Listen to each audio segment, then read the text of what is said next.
Hey, what's going on, y'all? Hope everyone's having a blessed day. If you haven't gotten a chance to subscribe to this channel, please do so.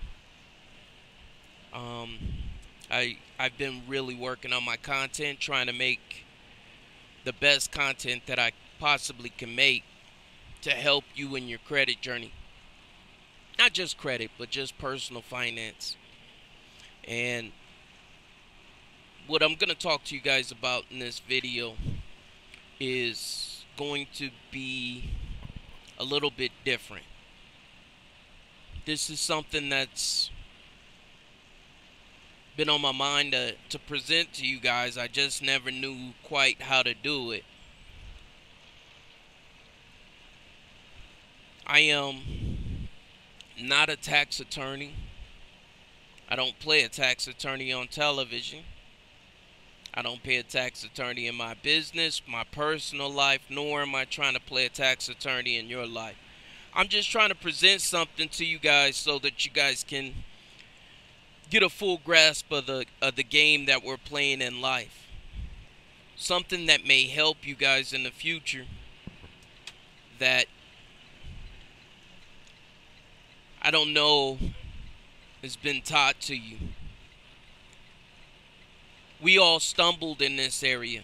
Some never even dipped their toe in the water when it comes to business. It's sometimes it can be really tough. And the thought of being independent and not having some support, I think it terrifies some. But I'm going to tell you something. There's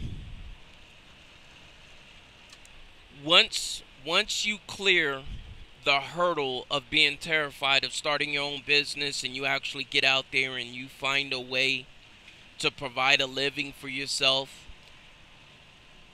being independent, not relying on somebody dictating you the rules of the day, meaning, oh, I need you to come in at 8 o'clock, or you can't leave till 5 o'clock, or whatever it is.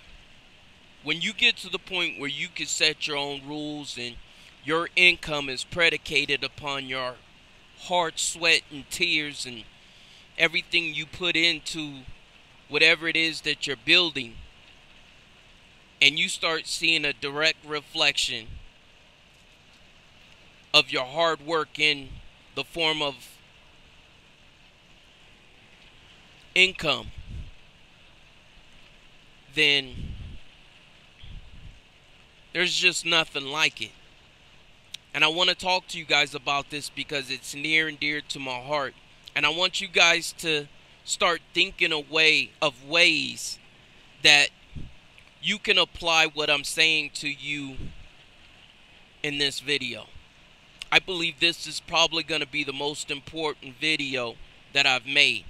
This video is probably going to affect or could affect more people than any credit video that I've ever made. If you're here with me right now, congratulations.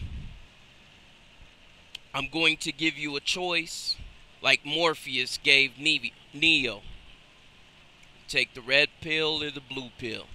Can't remember which one was which, but here's the thing. When you hear your president of the United States say he's smart by not paying taxes, when you hear people say Warren Buffett paid less in taxes than is made, what does that tell you? Now, if you're a W-2 employee and you listen to a lot of media, you're going to say tax evasion, loopholes, or something to that effect. And I'm going to give you a non-biased opinion of the tax code. Now, this is coming from somebody who's, I can't say, but I'm just going to say it, somebody who actually likes looking for ways to save money through taxes. Somebody who actually likes reading tax codes. Someone who enjoys it.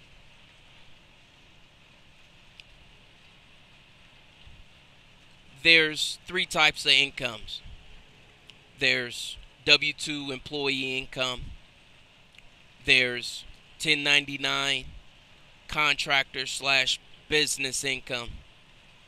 And then there's investment income. Those are three types of incomes that I want you to today to learn and focus on and find how you can receive income in all three areas. Today we're going to focus on business.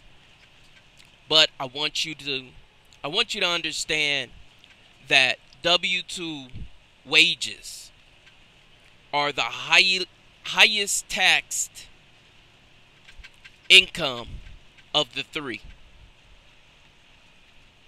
They have the highest per dollar for dollar, I'm saying. I'm not talking about your tax brackets. I'm not talking about that. I'm just talking about dollar for dollar taxed. You get $1, I get $1 in business, and Warren Buffett, the investor, get $1. He's going to be taxed about 15 cents on that dollar. I'm going to be taxed maybe 20% on that dollar, 20 cents of that dollar. You're going to be taxed probably about 40 cents on that dollar. And that's because when you are a government and you want to drive your citizens into a direction of behavior. For example, let's say you and I, we're establishing a country and we have a government, and all of a sudden we have 100 people on our land, and we want them to be productive citizens of this land. You know, you and I, we are the governors, we are the kings of our land. We have 100 people there, and we have millions and millions of acres. Well, one thing we might say is, okay, look, you guys, if you procreate, we will give you a tax incentive, right? We're going to tax you for being on our land. We're going to tax you. But if you have a family and productive, we're going to give you a tax credit. And if you build a house on our land so that people could live in, we're going to give you a tax credit. If you create a way to employ people, we're going to give you a tax credit, right? We're going to incentivize our citizens to do certain things. But those things that aren't illegal, we just don't want them doing. Like, we don't really want them smoking because we know smoking is bad. So if you smoke, we're going to heavily tax cigarettes. Or if you drink, we're going to heavily tax alcohol. You know, if you do certain things, we're going to heavily tax it. And that is what the tax code is about. It's incentives of behavior and deterrence of behavior. If they tax something, they're trying to deter you from doing it. I went to California, and I went to Walmart, got a whole bunch of stuff, and they asked me, "Do you want a bag?" I was like, "Of course. You know it's 10 cents a bag, right?" was like, wow, what? Yeah, it's 10 cents a bag. And I'm noticing in line, there's men, ladies with their own bags. Like they go to the grocery store with their own bags. Now, it's been a long time since I actually lived in California. And for most of you guys know, I live in the South now. So, just was interesting. And what they're trying to do is trying to get people from using these plastic bags, because I guess they're all over the place, on the freeways, and everybody's just leaving them all over. So they're trying to get people to stop using them, so they start charging. And what that led to, people are now going to the grocery store with their own bags. Are you following what I'm saying? So, how does this work? I'm going to get a little personal. So, last year, 2018, I made close to $240,000 between trucking and all my other business ventures that I'm in, right? Now, most of you might say, man, that's a pretty good chunk of change. Well, in business, we're not taxed on income. Like if you were a doctor, if you were an entertainer, if you were a W-2 employee, and not really an entertainer, but just a W-2 employee, what's going to happen is that $240,000, you're going to probably get taxed 40 to 50% of that money right off the bat. No ifs, ands, buts about it. Give us our money and go on about your business. Do whatever the hell you want with the rest. Now, me as a 1099 business contractor, what happens is there's so many tax deductions that come off of our income before we're even taxed. For example, we are taxed on our profits, not income, but profits. So off of that 240,000, let's deduct or depreciation of trucks, of equipment. My truck is depreciated. You can take out my fuel expense. I'm going to spend close to $30,000 in fuel, probably over $30,000 in fuel. Let's take out, oh, you know what?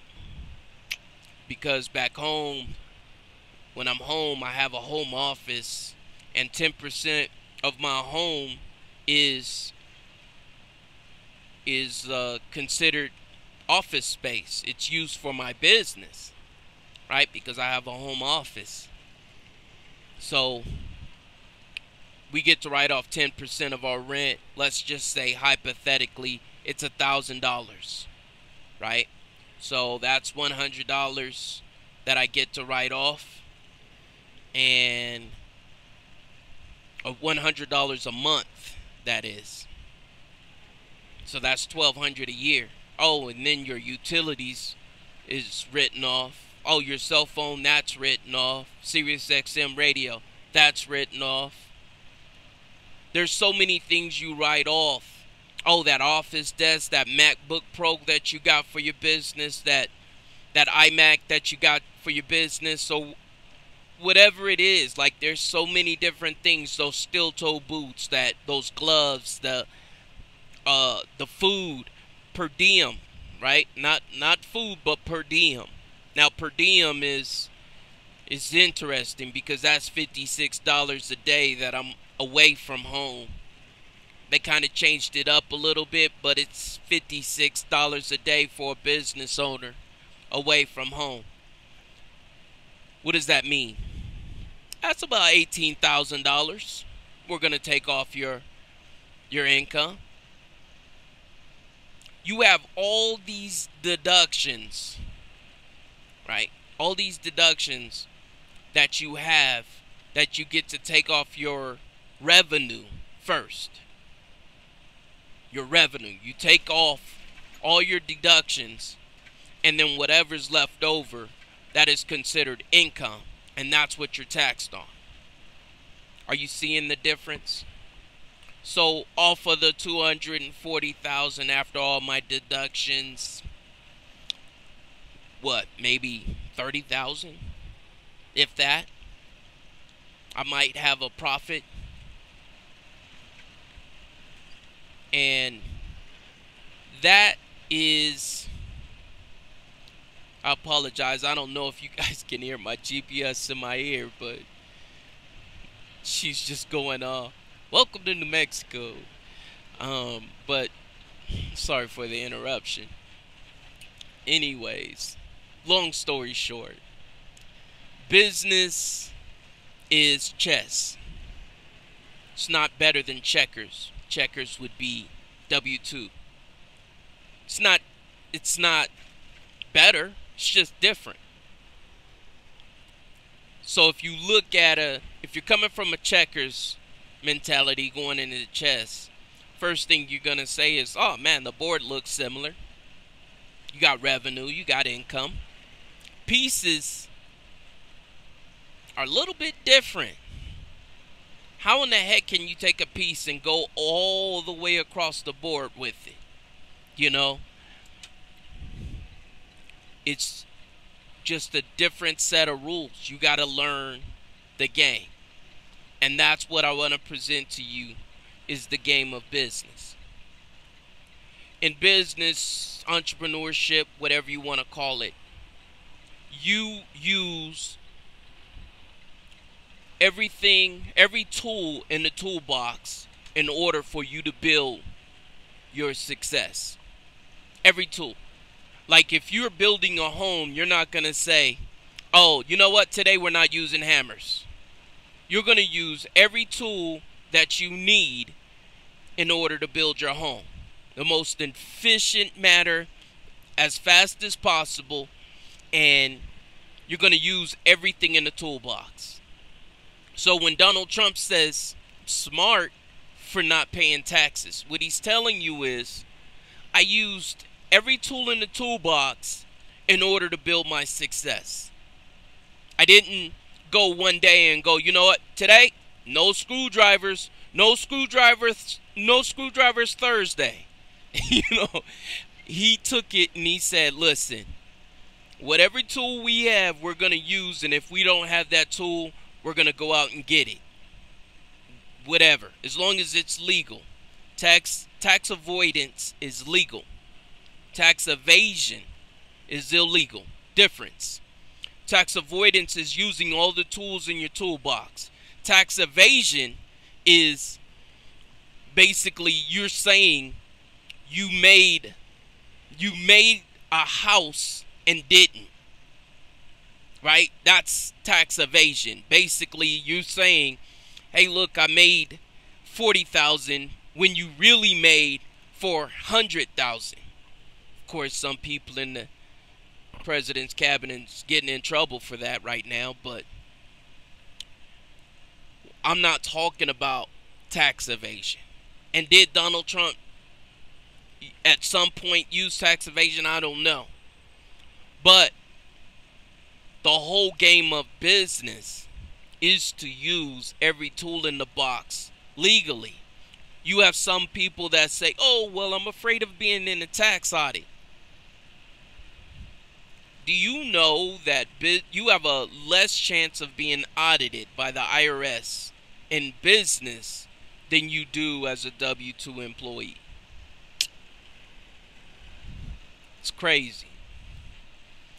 And why would you be afraid of an audit if you're doing everything on board? Like, for example, there's some people that say, oh, well, I'm afraid of doing a doing a home office deduction. Why? Why are you afraid? Oh, because then I'll be audited. Okay, and what? Okay. Well, they're going to look at my taxes. And, okay, what? Like, you're not doing anything illegal. For example, when I get pulled over by the police, listen, I'm just going to put this out here. When I get pulled over by the police, am I a little afraid? Yes. Yes, I am. But I know I didn't do anything illegal, and I don't have anything illegal on me. You know what I'm saying? Like, it's the same with an Audi. I'm not going to not drive a car because I'm afraid of being pulled over by the police. Are you following what I'm saying? Am I afraid? Yeah, I'm afraid for my life. African American in the United States of America. But once I talk to them and I see, all right, we're cool. We're eye to eye. He's not trying to kill me. He knows I'm not trying to kill him. And we could just talk. What's going on, officer? Everything okay? Why'd you pull me over? And we have that conversation and we're eye to eye and his hand is off his gun. We can talk. Same thing with an audit. I'm not afraid of an audit because I didn't do anything wrong. And I'm not going to not do something for the sake of fear of being in the audit. Mind shift. Trying to get you guys to stop being so afraid of going into business for the sake of fear. There's a voice in your head. There's a voice. There's many of you that say, you know, you want to do this, you want to do that. But what stops you is that voice. Now, I want you to understand that voice is necessary. It's necessary. What is that voice for? That voice was to keep you from danger, to keep you from harm. And I'm going to share something with you guys that it's still to this day mind-boggling. All right? So, when I filed my bankruptcy, right? When I filed my bankruptcy, I was in a dilemma, right? Because just recently, they have a means test, right? That you have to make. If you make over a certain amount, then you have to meet other checks and balances in order for you to file bankruptcy. It's called a means test. The first thing they want to know is, how much money do you make? How much money do you make? And I knew as a truck driver, no matter what state I was going to claim that I live in, I was going to be over it, right? Because the reality of the situation as a truck driver, your income is, it's more than the average income. It should be if you're a truck driver. So I was stuck. I was like, man, what am I going to do? Because I really want to get from out of all this debt. What am I going to do? What am I going to do? And I'm like, I'm doing all kinds of stuff.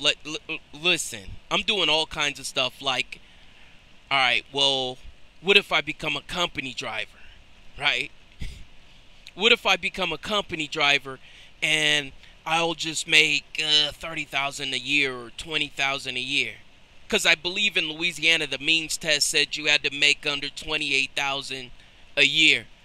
So I went into this thinking I got to lower my income in order to be able to file bankruptcy. This is going to throw you guys off. I hope you guys stick through this story because it's going to shock you. So at this time, I'm making about $170,000 and I got to drop my income to about $30,000. And this is my thinking, right? This is my thinking. I'm coming off of a business and I'm looking at the means test and I'm going, how do I get my income to about 35,000? How do I do that? How do I do? Oh, I'm gonna become a company driver, and I'm gonna do all these things to lower my income. So I become a company driver, right? I become a company driver. I'm trying to lower my income when I really don't have to. Why? I call my attorney. I'm talking to my attorney. I hope you guys are listening to this. You know what he tells me? If 51% of your debt is business debt, there is no means test. You hear me? 51% of your debt is business debt. There is no means test. Wait a minute. So I didn't have to be... You see what I'm saying? I didn't know the rules. Didn't matter how much money I made. I didn't have to go company. I didn't have to try to lower my income. If you're a business and you fail, you fall flat on your face. You get to file bankruptcy. Donald Trump, 11 times, 13 times, whatever it is. You get to file bankruptcy. Even though he didn't file a personal bankruptcy, he filed business bankruptcy. Restructured debt. That was shocking. Still shocking to me. Why is it a business can file a bankruptcy regardless, but a normal person can't? It's shocking. Let me open your eyes. So what is a business? A business is a person. Now, I want you to understand something. Everything that I'm saying, it's not going to be 100% on the button, but I'm going to be 99% on it. So I want you guys to understand how we got here, first and foremost. 14th Amendment says that every person, I can't remember the exact words of it, is a free person, right? That was written for, people that were in slavery, the 14th Amendment. And in the 14th Amendment, because it says a person, there was a gentleman that said, well, what is a person? Can a business be a person? And so a business was deemed a person. So, for example, the name of my business is Kef Trucking. It has a federal tax ID number, which is like a social security number for you guys. Or even me, I have a social security number. So, your business is a person. It's a separate individual of you. So when you go out and you create a business, an LLC, a corporation, right? And when I say business, I'm talking corporation. I'm not talking about sole proprietorship. I'm talking about business. So when a business is considered a person, it has rights just like you or I, right? You or me, right? So think about it from that aspect.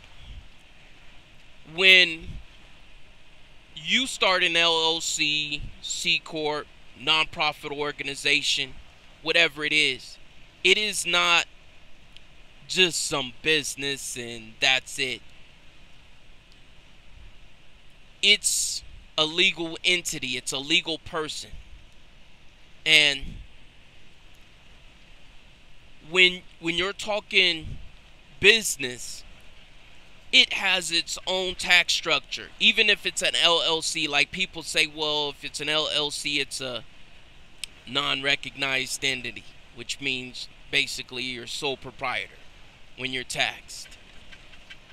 And it couldn't be further from the truth. And all I'm going to say, I'm not going to get into this, but I'm going to get into it just by saying, no, because you have a lot more control, because I can take that LLC and I can be taxed any kind of way I want. I could be taxed as a C Corp. I could be taxed as a S Corp.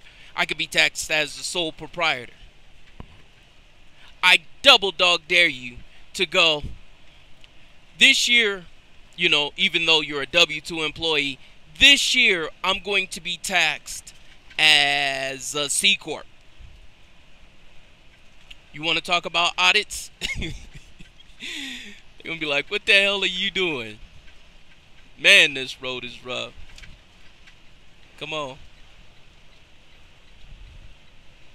So, you don't have the control over your taxes the way businesses do. If you're a W-2 employee, what would I do if I was a W-2 employee? Well, I would start a business. Some people call them these what do they call them? Oh, these pyramid schemes. That's what they call them. Pyramid schemes. I would go find one of these pyramid schemes, which I don't believe they're pyramid schemes. They're businesses, multi-level marketing. Speaking of multi-level marketing, I've started so many different multi-level marketing companies that I can't. You trust me. If you name one, chances are I joined it at some point in time. I was a part of it. I remember I'm like 17 years old, young whippersnapper, and there was a gentleman by the name of John Smith. What's up, John? If you ever get a chance to watch any of my videos. So John Smith introduces me to this company called Primerica Financial Services. Now I'm young. I'm like 17 and 17, 18, getting ready to be 18. And I'm going, on these meetings with him, and we're in Stockton, California at this point in time. I don't know if you guys ever know who Ed Milet is. He's on Grant Cardone's show all the time, but Ed Milet was the guy that ran the Stockton office of Primerica Financial Services. I don't know if that was his first multi-level marketing company or not, but I will say by the time that I met him, he was already rocking and rolling. He was already a superstar. And I don't think his team was really that big at that point in time, but you could still see that this gentleman was on the way to where he is right now, right? I mean, chest out, bravado, just swag on 1,000.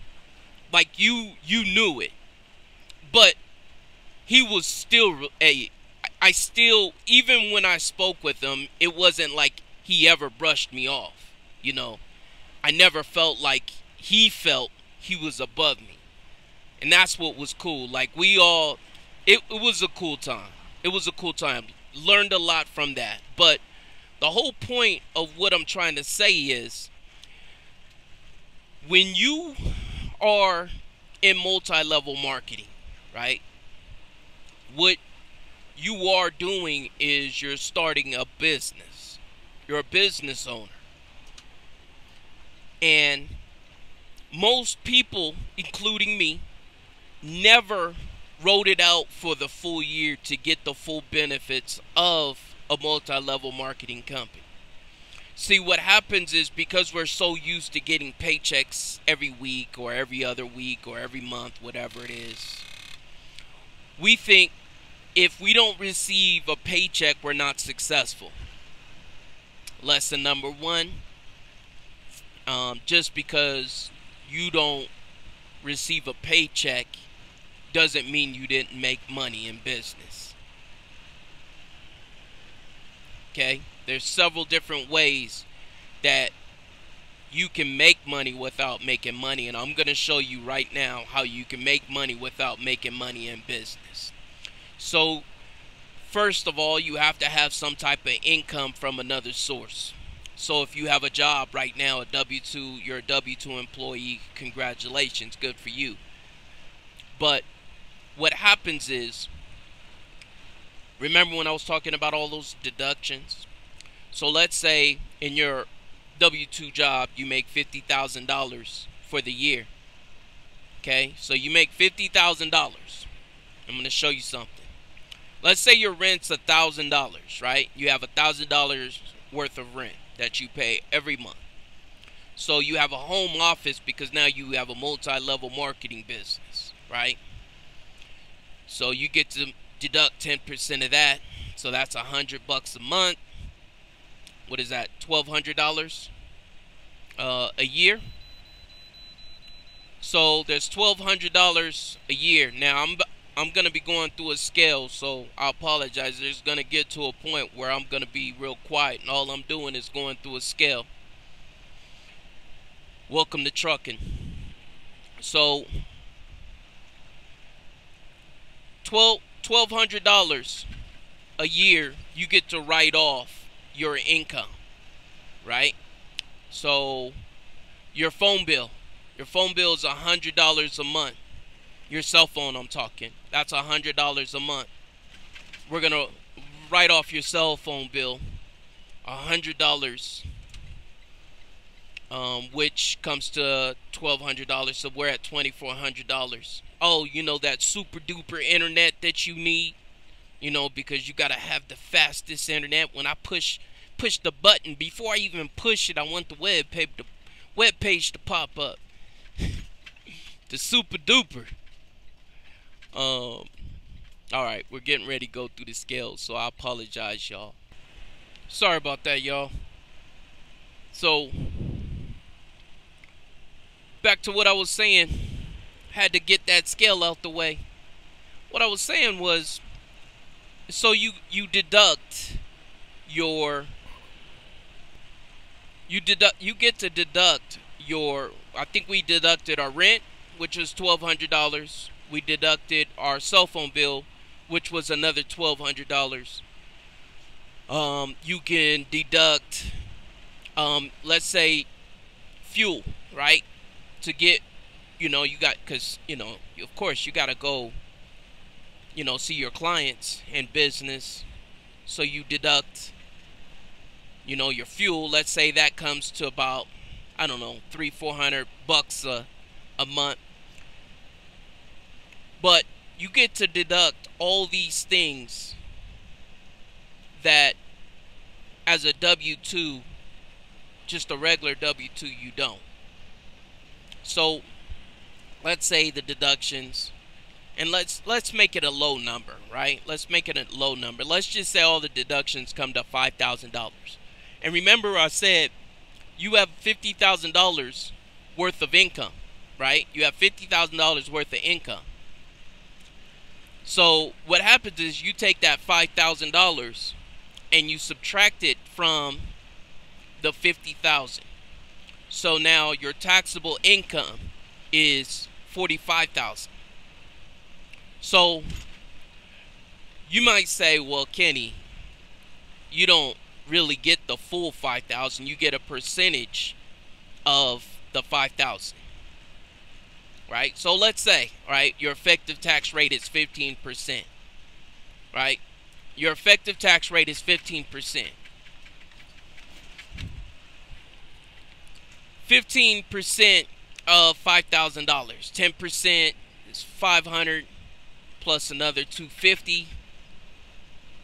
So $750 you just saved as a business owner.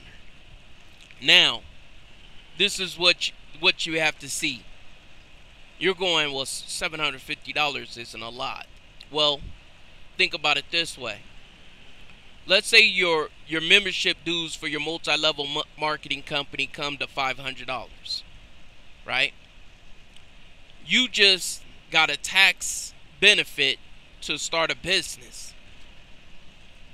Just by that little bit of money that I was talking about with you earlier. The government is paying you to start a business. And you're going, oh, I don't want to pay $35, $50 a month to start a business, that's too much.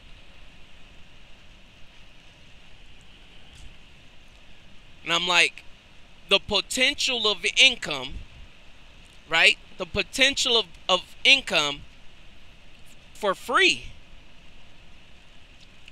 But you would rather give the government the money and get a refund. You can lower your withholdings by claiming different. Like, I remember when I was younger and I was a W-2 employee, what I used to claim is zero. That way I knew I always got a tax refund. Smart thing for me to do is probably claim 3. Even though I was single, no kids, claim 3. Have less taken out in taxes, have more in my paycheck, start a multi-level marketing company, and have some tax write-offs. That way it will offset whatever, I don't pay in taxes. I know. You didn't get what I just said. I know it. And I feel you. And that's the struggle that I deal with. So many times I talk with people and they are either scared or they think they can't do it, or it's not for them, or it's not for it's just not for me, Kenny. I'm not going to be successful. Starting a business is too much responsibility. I'm going to have paperwork. I'm going to I can't do it. What business do I start, Kenny? If I were you, I would reach out to whatever multi-level marketing company I could and start a business. That's what I would do. And not only would I start a business, I would even go I would go to irs.gov and I would get a federal tax ID for this business. I might not even set it up as an LLC if you don't want to. You don't have to pay the $150 to start it up as an LLC. But I would definitely get a federal tax ID number for this business and treat it as a business, as your child, and grow it. It's not going to cost you anything. I guarantee you're going to make more money. Not from the business. You might not make a dime from the business. You might not make any money from the business, from the multi-level marketing company. You might not make anything. I can't guarantee you that. But the way that the tax code is written, the government is trying to push you to become independent. Trust me. They're trying to do everything they possibly can to get you to be self-sufficient. I didn't personally receive it. I looked on Facebook, and one of the saddest things that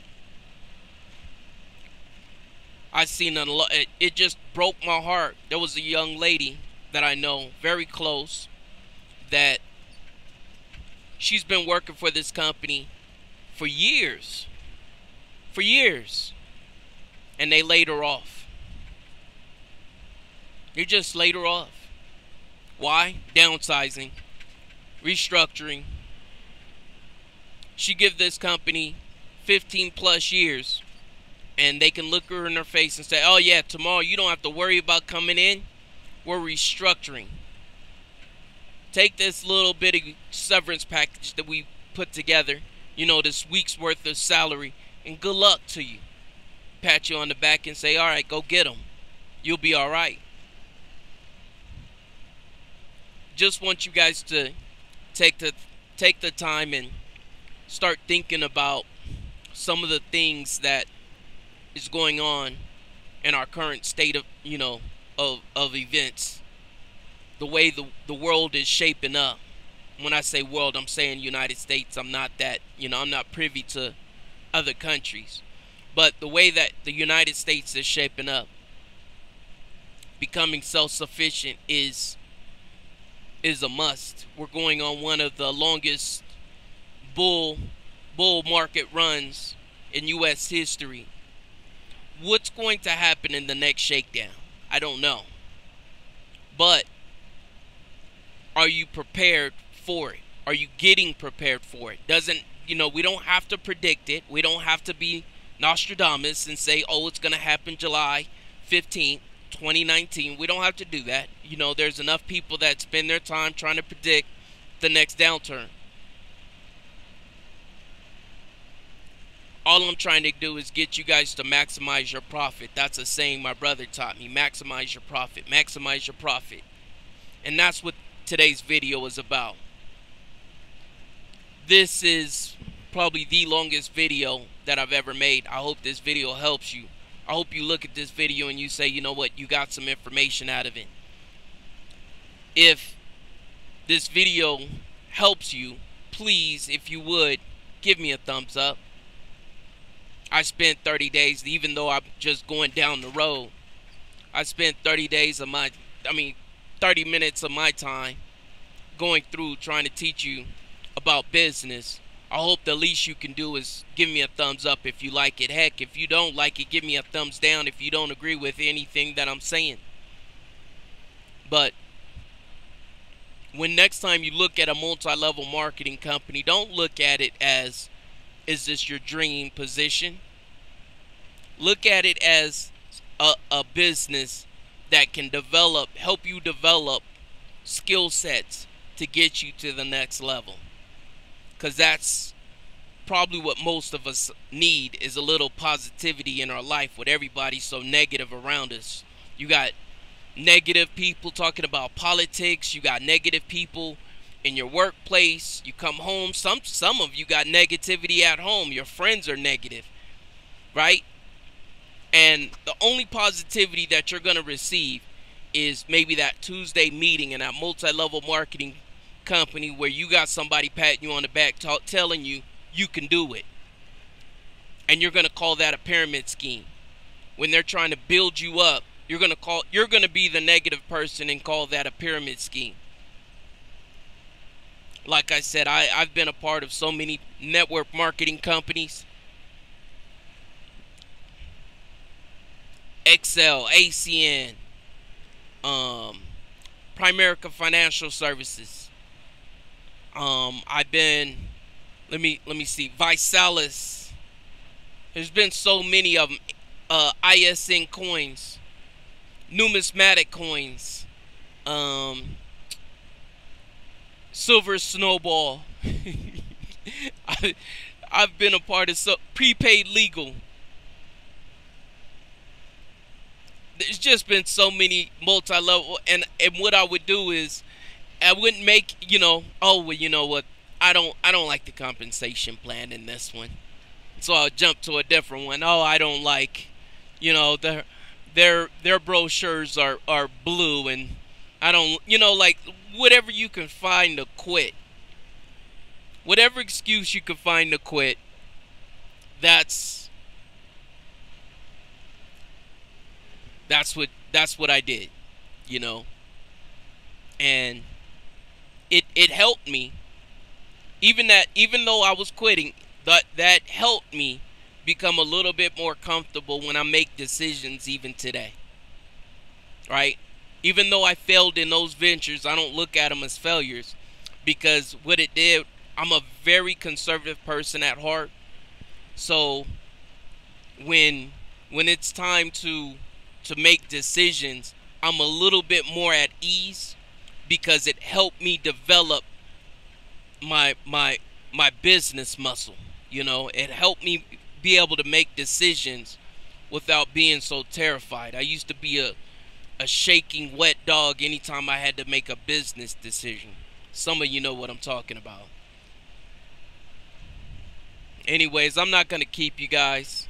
I hope that you take something from this and you reach out to me and say, you know what, Kenny, I'm ready to, change everything about my financial stance in life, and I want somebody to come along the journey with me. And you guys reach out to me. If you want, you can reach out to me at kenny@creditliving.com. Like I said, I've been a part of every multi-level marketing company probably out there. So if you guys want somebody to critique it, or if you want a second opinion, what do I think about that? Whatever I can do to help you to become successful, that's what I'm here for. Whatever I can do to help you, and I'll do it. You guys have a wonderful day. Please like, subscribe to the channel, ring the notification bell, and I'll catch you guys on the next video. Talk to you later. Bye-bye.